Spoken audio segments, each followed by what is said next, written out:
Olá, pessoal! Vamos mais um bloco, falar um pouquinho sobre as questões do exame de ordem e falar sobre o que os examinadores eles têm questionado e solicitado em relação à matéria de direito ambiental. Eu separei aqui uma questão que veio questionada, que foi pleiteada e foi elaborada pela GV, caiu no exame de ordem unificado número 22, na primeira fase, lá no ano de 2017. Vamos lá, o que diz a questão? A questão diz o seguinte: a sociedade empresária Asfalto Joia S.A., vencedora de licitação realizada pela União, irá construir uma rodovia com 4 pistas de rolamento, ligando os 5 estados da federação. Vejam que é uma obra de complexidade, uma obra que envolve 5 estados da federação e, portanto, necessitará de licenciamento ambiental. Sobre o licenciamento ambiental e o estudo de impacto ambiental dessa obra, assinale a alternativa, a afirmativa correta. E o examinador afirma, portanto, as seguintes situações. Alternativa A: em caso de instalação de obra ou atividade potencialmente causadora de significativa degradação do meio ambiente, é exigível a realização do estudo prévio de impacto ambiental, sem o qual não é possível se licenciar nesta hipótese. Alternativa ou afirmativa B: o licenciamento ambiental dessa obra é facultativo, podendo ser realizado com outros estudos ambientais diferentes do estudo prévio de impacto ambiental, visto que ela se realiza em mais de uma unidade da federação. O relatório de impacto ambiental, o RIMA, gerado no âmbito do estudo prévio de impacto ambiental, deve ser apresentado com rigor científico e linguagem técnica, a fim de permitir, quando da sua divulgação, a informação adequada para o público externo. E a afirmativa D: qualquer atividade ou obra para ser instalada dependerá da realização de estudo prévio de impacto ambiental, ainda que não seja potencialmente causadora de significativa degradação ambiental.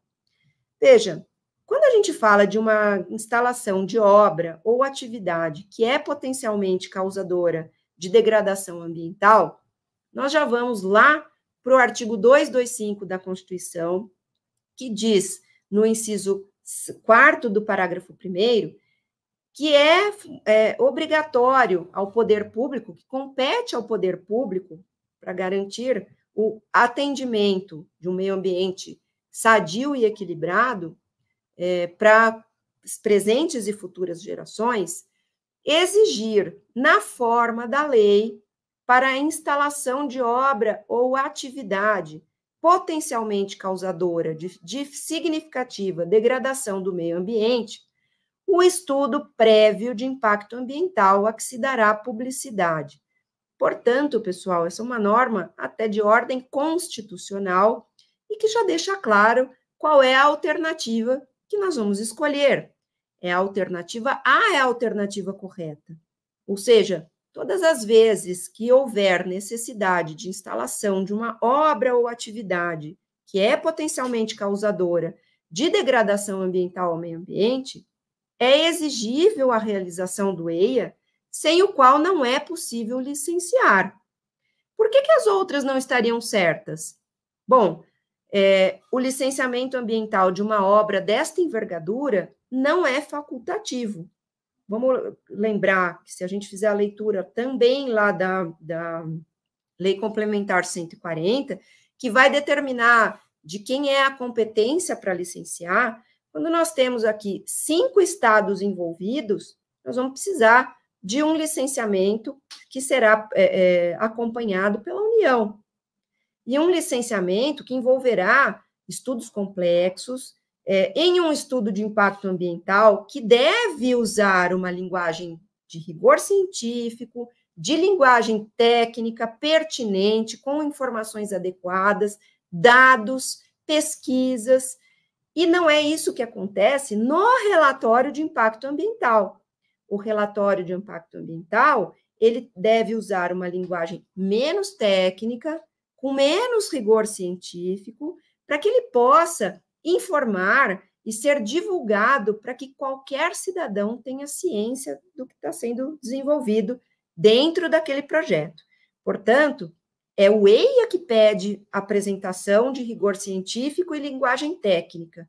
E no RIMA, nós temos que usar uma linguagem menos técnica, com menor rigor científico, porque o relatório tem a finalidade de informar a maior parte dos cidadãos do qual é a vocação do projeto, o que é o seu objeto, quais são os seus impactos positivos e negativos, mas de uma forma que esse cidadão possa entendê-lo. Portanto, a alternativa C também errada. E a alternativa D, qualquer obra ou atividade para ser instalada vai depender de um estudo mais complexo. Isso não é verdade. Os estudos mais complexos, eles ficam ali guardados às atividades potencialmente causadoras de degradação ao meio ambiente. Portanto, pessoal, a alternativa correta dessa questão é a alternativa A, ok? Vamos seguir aqui.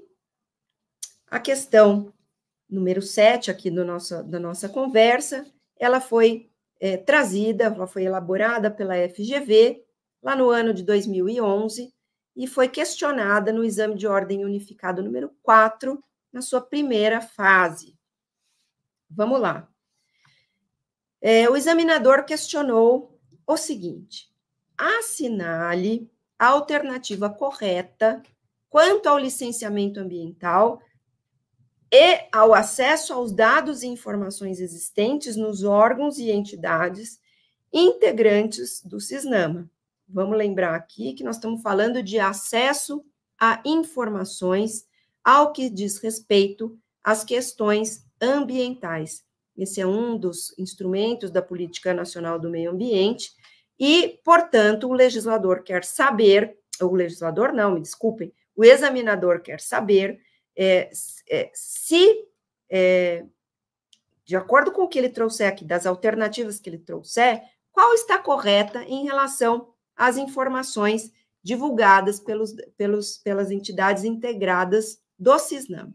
CISNAMA, vamos retomar aqui, é o Sistema Nacional de Meio Ambiente, e ele é composto de uma série de órgãos, que podem ser órgãos do Poder Público Federal, órgãos do Poder Público Estadual e órgãos do Poder Público Municipal. Esses são os órgãos que compõem essa dinâmica, né, o Sistema Nacional de Meio Ambiente, e que trarão, portanto, toda a sua regulamentação, toda a sua aferição de poder fiscalizatório, as definições de poder de polícia, as normas de controle. Então, vamos lá. A alternativa A, a afirmativa A, diz o seguinte, tem o seguinte conteúdo. Caso a área que sofrerá o impacto ambiental seja considerada estratégica para o zoneamento industrial nacional de petróleo e gás e em áreas do pré-sal, o órgão ambiental poderá elaborar estudo prévio de impacto ambiental sigiloso. Olha só, pessoal, ele traz aqui uma questão complexa e diz, via de regra, que, nestes casos, o órgão ambiental pode desenvolver o processo de licenciamento em sigilo. Alternativa B. Um cidadão brasileiro pode solicitar informação sobre a qualidade do meio ambiente em um município aos órgãos integrantes do CISNAMA, mediante a apresentação de título de eleitor e comprovação de domicílio eleitoral no local, mais ou menos que equiparando aqui a regra imposta quando da ação popular, ou seja, para eu manejar uma ação popular, eu preciso apresentar o meu título de eleitor e comprovar o meu domicílio eleitoral no local para poder saber uma informação sobre a qualidade ambiental, a qualidade do meio ambiente, em um dos municípios questionados, onde eventualmente vai ocorrer um licenciamento. A alternativa C diz o seguinte: a exigência de estudo prévio de impacto ambiental para aterros sanitários depende de decisão discricionária do órgão ambiental, que avaliará, no caso concreto, o potencial ofensivo da obra. Veja aqui, também traz uma atividade específica e acaba fragmentando a situação e dando a competência do poder público avaliar, caso a caso, se ela se a esta atividade é ou não exigível o estudo prévio de impacto ambiental. Vamos lembrar que lá no anexo 1º da resolução 237 de 97 do CONAMA, nós temos uma lista das atividades, não é um rol taxativo, mas é um rol exemplificativo das atividades que devem ser licenciadas por meio de estudo prévio de impacto ambiental. E a alternativa D, por fim, que diz: uma pessoa jurídica com sede na França poderá solicitar aos órgãos integrantes do CISNAMA, mediante requerimento escrito, mesmo sem comprovação de interesse específico, as informações sobre os resultados de monitoramento e auditoria nos sistemas de controle de poluição e de atividades potencialmente poluidoras das empresas brasileiras. Bom, item a item, pessoal. Então, vamos avaliar, pessoal, qual é a alternativa correta e analisar uma a uma as afirmações feitas pelo examinador e entender por que nós vamos escolher uma em detrimento das outras três. A alternativa A, que diz aqui que uma área que sofrerá um impacto ambiental, né, considerando que ela trate de questões vinculadas a petróleo e gás, ela pode ser considerada ou pode ser tratada ou elaborada em um estudo prévio de impacto ambiental sigiloso, ela é refutável na primeira. Por quê? Porque lembra que, pelo princípio da publicidade, nós vimos lá, quando nós estudamos a questão do EIA-RIMA, pelo princípio da publicidade, o estudo de impacto ambiental ele tem que ser amplamente publicado. Não há autorização legal para adoção de sigilo em relação a qualquer um desses estudos, referentes a uma obra dessa envergadura e feitos e elaborados por meio de profissionais habilitados, com rigor técnico, científico, enfim. A única situação em que o órgão ambiental poderia negar as informações a um eventual solicitador seria para proteger sigilo industrial, mas ela deve justificar, e esse sigilo, em via de regra, ele deve existir, sob pena de o órgão público estar indo ao desencontro da legislação constitucional e também da legislação ambiental posta, válida e vigente no nosso sistema jurídico brasileiro. Em relação à alternativa 2, por que ela estaria errada, pessoal? Porque eu não preciso efetivamente comprovar uma situação eleitoral, né? Não preciso provar que eu sou cidadã, mostrar meu título de eleitor e tampouco comprovar o meu domicílio eleitoral no local dos fatos em que eu peço informações. Não tem nenhuma determinação legal que exija, que traga como pressuposto para o órgão ambiental prestar a informação ambiental, que haja ali comprovação da cidadania e mais, a comprovação de domicílio eleitoral do local do pleiteante aí a recepção da informação ambiental.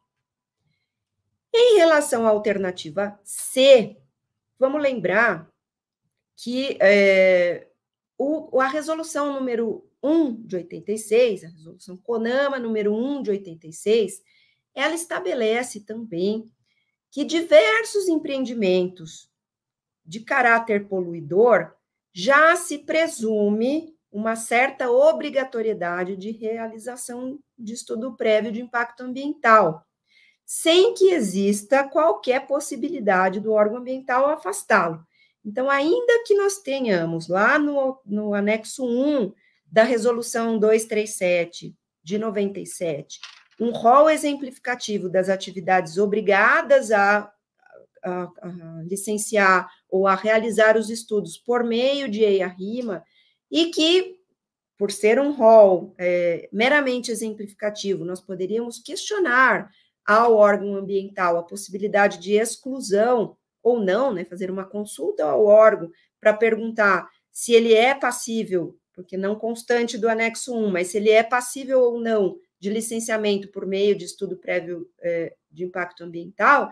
Nós temos que lembrar aqui que lá na resolução CONAMA número 1, no artigo 2º, inciso 10, já diz que a atividade de aterro se presume, existe uma presunção relativa de que eles são potencialmente causadores de degradação ambiental, sendo, portanto, obrigado a esse tipo de atividade licenciar a sua atividade por meio do estudo prévio de impacto ambiental. Ok, pessoal? E, por fim, a alternativa correta, que diz que uma pessoa sediada na França poderá solicitar informações, né, mediante um requerimento escrito, a um dos integrantes do CISNAMA, para saber informações sobre o resultado de monitoramento e auditoria no sistema de controle de poluição e de atividade potencialmente poluidora de empresas brasileiras. Por que ela é correta, pessoal? Veja, vamos aqui ressaltar que o acesso aos dados ambientais ele tem que ser o mais amplo possível. Isso é o que está previsto lá no artigo 2º, parágrafo 1º da Lei 10.650, que é a Lei da Informação Ambiental, que dispõe o seguinte: qualquer indivíduo, independentemente da comprovação de interesse específico, terá acesso às informações de que trata essa lei, mediante requerimento escrito, no qual assumirá a obrigação de não utilizar as informações colhidas para fins comerciais, sob as penas da lei civil, penal, de direito autoral e de propriedade industrial, assim como de citar as fontes, caso, por qualquer meio, venha divulgar os aludidos dados. Portanto, independente de comprovar um interesse específico, qualquer interessado poderá pleitear, mediante requerimento escrito ao CISNAMA, informações sobre resultados de quaisquer situações envolvendo o meio ambiente e o que lhe será concedido, salvo nas hipóteses da lei, nas restrições legais, para a proteção de sigilo industrial. Ok, pessoal? Então, vamos lá. Vamos para a próxima questão. Vamos falar aqui um pouquinho sobre uma questão que foi questionada lá no ano de 2008, no exame da ordem, na primeira fase, e a questão é elaborada pela CESP-CEBRASP, e que diz o seguinte, essa é uma questão, olha, bem intuitiva, pessoal. Lemos a Política Nacional do Meio Ambiente e respondemos a questão. São instrumentos da Política Nacional do Meio Ambiente. Alternativa 1, o estabelecimento de padrões de qualidade ambiental e o zoneamento ambiental. Alternativa 2, a avaliação de impacto ambiental e o licenciamento e revisão de atividades efetivamente ou potencialmente poluidoras. Alternativa 3, os incentivos à produção e instalação de equipamentos e a criação ou absorção de tecnologia voltados para a melhoria da qualidade ambiental e a criação de espaços territoriais especialmente protegidos pelo poder público federal, estadual e municipal, tais como as áreas de proteção ambiental de relevante interesse ecológico e reservas extrativistas. E aí, é aquela questão típica que nós adoramos fazer. Assinale a opção correta. E aqui nós precisamos ter um pouco de paciência e um pouco de foco para entender a dinâmica do que o legislador trouxe lá na 6938, porque vou reforçar, vou frisar, a simples leitura da 6938 nos dará subsídio, fundamento e condição de, sem muita sombra de dúvida, responder qual é a opção correta. Em relação ao item 1, pessoal, que diz que o estabelecimento de padrões de qualidade ambiental e o zoneamento ambiental são instrumentos da política nacional de meio ambiente, de fato, né, nós temos aí essa situação trazida pela 6938. Então, para lembrar, vamos aqui considerar o que é que diz a lei, a 6938, em relação aos instrumentos da política ambiental, da Política Nacional de Meio Ambiente. A lei determina o seguinte, lá no artigo 9º, ela vai dizer, são instrumentos da Política Nacional do Meio Ambiente. 1. Estabelecimento de padrões de qualidade ambiental e zoneamento ambiental. Ela diz no inciso 1º, estabelecimento de padrões de qualidade ambiental. Inciso 2, zoneamento ambiental. Inciso 3, avaliação de impactos ambientais. Inciso 4º, o licenciamento e a revisão de atividades efetivas ou potencialmente poluidoras. Inciso 5, os incentivos à produção e instalação de equipamentos e a criação ou absorção de tecnologia voltados para a melhoria da qualidade ambiental. Inciso 6º, a criação de espaços territoriais especialmente protegidos pelo poder público federal, estadual e municipal, tais como áreas de proteção ambiental, de relevante interesse ecológico e reservas extrativistas. Inciso 7º, Sistema Nacional de Informações sobre o Meio Ambiente, enfim. Inciso 8º, só para a gente ficar claro aqui, pessoal, e reforçar em vocês o teor do artigo 9º. Inciso 8º, o Cadastro Técnico Federal de Atividades e Instrumentos de Defesa Ambiental. Inciso 9, as penalidades disciplinares ou compensatórias ou não cumprimento das medidas necessárias à preservação ou correção da degradação ambiental. Inciso 10, a instituição do relatório de qualidade do meio ambiente a ser divulgado anualmente pelo Instituto Brasileiro do Meio Ambiente e Recursos Naturais Renováveis, IBAMA. Inciso 11, a garantia da prestação de informações relativas ao meio ambiente, obrigando-se o poder público a produzi-las quando inexistentes. Inciso 12, o Cadastro Técnico Federal de Atividades Potencialmente Poluidoras e ou utilizadoras dos recursos ambientais.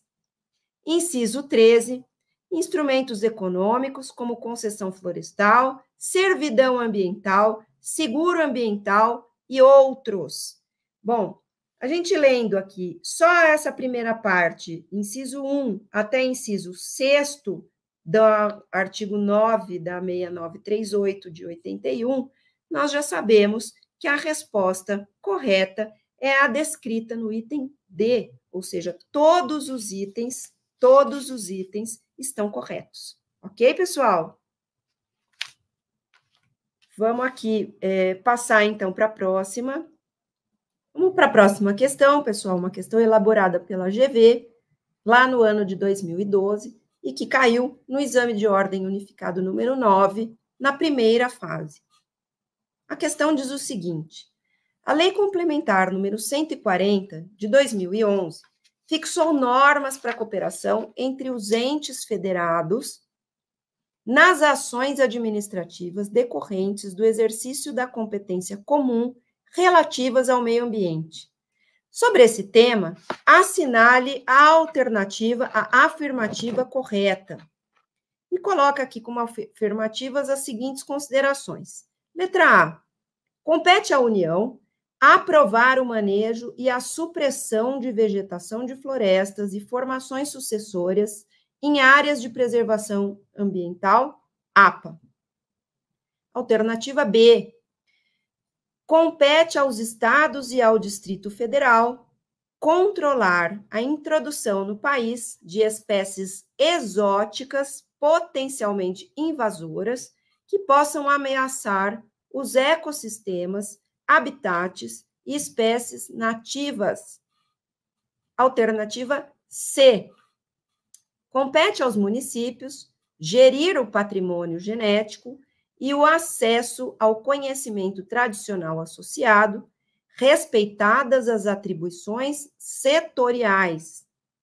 E a alternativa D, compete à União aprovar a liberação de exemplares de espécie exótica da fauna e da flora em ecossistemas naturais frágeis ou protegidos. Vamos lá, pessoal. Questão número 1. Por que ela está errada? Ela está errada porque o artigo 7º da Lei Complementar número 140 determina que são ações administrativas da União aprovar o manejo e a supressão de vegetação de florestas e formações sucessoras em florestas públicas federais, terras devolutas federais ou unidades de conservação instituídas pela União, exceto em APAs.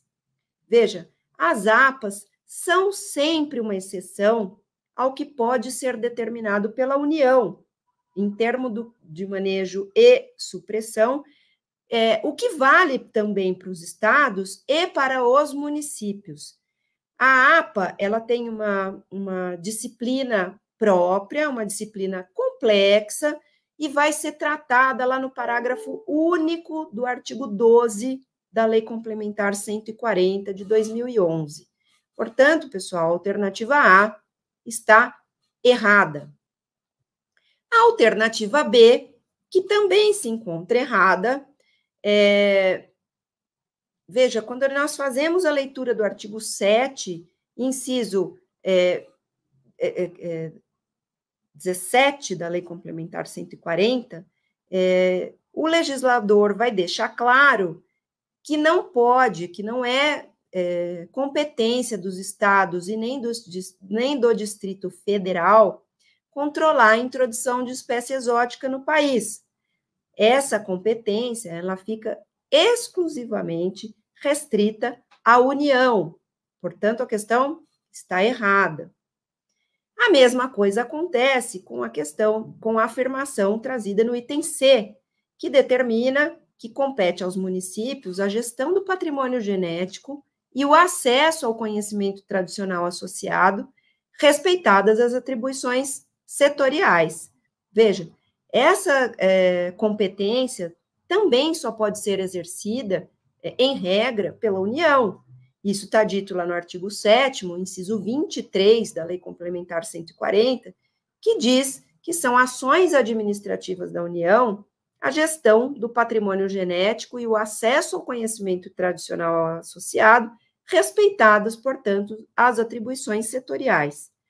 Por fim, e portanto, a alternativa correta é o quanto descrito na linha D, que diz que compete à União aprovar a liberação dos exemplares de espécie exótica da fauna e da flora em ecossistemas naturais frágeis ou protegidos, porque também, como visto no artigo 7º, está determinado lá no seu inciso 12, que controlar a introdução no país de espécies exóticas potencialmente invasoras que possam ameaçar os ecossistemas, habitats e espécies nativas é de competência, é uma ação administrativa de competência exclusiva da União.